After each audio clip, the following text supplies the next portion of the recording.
Remember that age-old saying that behind every great man is a great woman? You know, comedian Jim Carrey modified that. I think it's so true.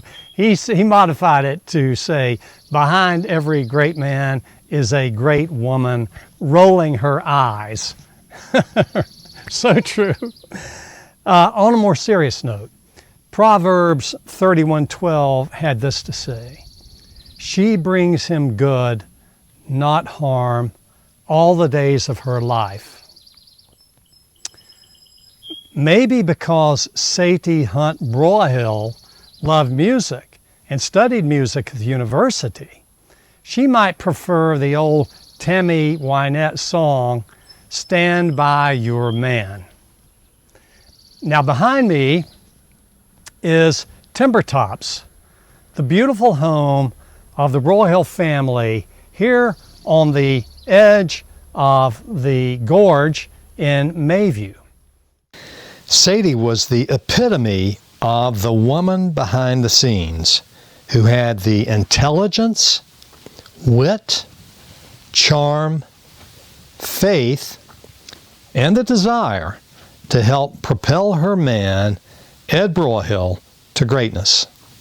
She became the matriarch of one of the most benevolent and philanthropic families in America. But let's back up to the beginning. Sadie was born in July 13th, 1899 to Hartley Hunt and Nellie Stone Hunt in Genesee, Pennsylvania. She was the eldest of 3 daughters. Hartley Hunt was a lumberman for most of his life, and when Sadie was 5 years old, he relocated the family to New Hudson, New York. It was in New York that Sadie received much of her early education.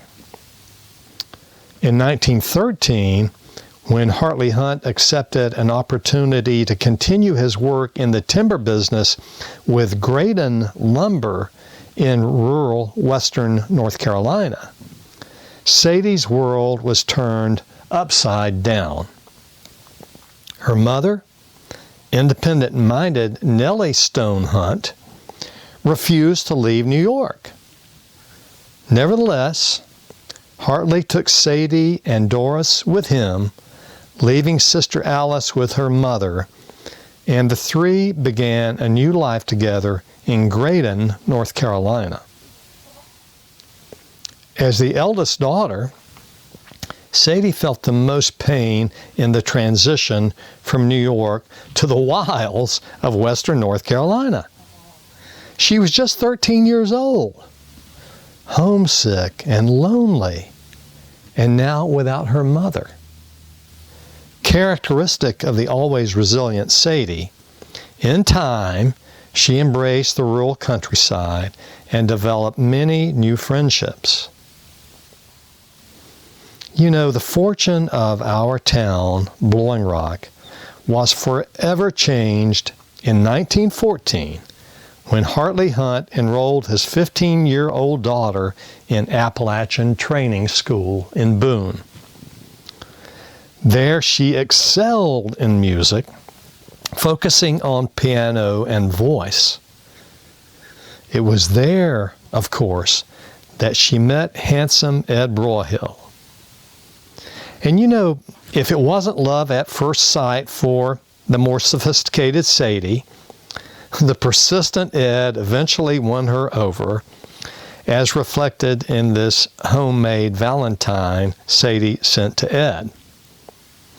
They were married in Lenore in 1921 at the Baptist Church, and they honeymooned at Craggy Gardens way above Asheville on the Blue Ridge Parkway. Ed and his older brother Tom went on to establish the Lenore Furniture Company, which became the hugely successful Broyhill Furniture Industries. Sadie and Ed raised 4 children, Aline, Paul, James, and Betty, all of whom possessed the Broyhill drive and ambition, but also a sense of obligation to the community, passed on by their mother and father.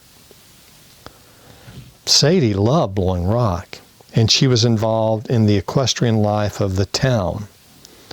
Together, hand in hand, Sadie and Ed Broyhill spent 5 months of the year in Mayview at their summer home, overlooking the beautiful Johns River Gorge. The superlatives used most often to describe Sadie included most generous. She was always giving of herself and her resources. Most energetic. She never seemed to tire. Best natured. She was always in great spirits. Most thoughtful. She was always doing something for other people, especially people in need. She loved meeting new people, and I think it can be truthfully said that she never met a stranger. She loved entertaining, and together Sadie and Ed hosted Bob Doughton, Dwight Eisenhower, Richard Nixon, Barry Goldwater, and many other dignitaries at their Blowing Rock home. Okay, throughout their lives together, Ed and Sadie Broyhill contributed to so many causes, it's almost impossible to recount them all. Of course, we know about Broyhill Lake, we know about the hospital, we know about, of course, their amazing gifts to nearby Appalachian State University, their gifts in this community, the horse show grounds from the Broyhill family. It goes on and on and on. Dozens of community development projects that are so important in enhancing and improving the quality of life here in our beautiful village of Blowing Rock and in dozens of other communities throughout the high country. Sadie herself was on the board of trustees at Appalachian State University for almost a decade, and she was so loved there and appreciated, they named 2 buildings in her honor.